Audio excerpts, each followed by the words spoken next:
कौन सी की बेटियों का कन्यादान। देखिए सारी बेटियां बैठी हुई हैं। शादी के बाद का तस्वीर एक पूरी तस्वीर हम आपको दिखा रहे हैं, जो कि आप लोग देख रहे हैं।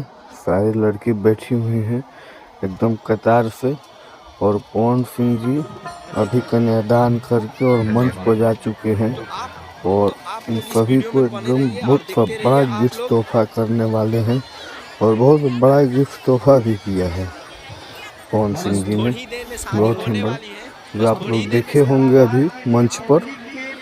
5 लाख रुपया और तमाम चीज़ दिए हैं पवन सिंह जी। इतना हर्षुल्ला भाई हर लोग में नहीं आता है, और बाकी में पावर स्टार है पवन सिंह, जो कि उन्होंने साबित कर दिया और दिखा दिया पवन सिंह जी ने। तो बस इसी तरह आप लोग प्यार दुलार बनाए रखिए, और पावर स्टार पवन सिंह को ढेर सारा प्यार दुलार दीजिए। जय भोजपुरी, जय भोजपुरी समाज।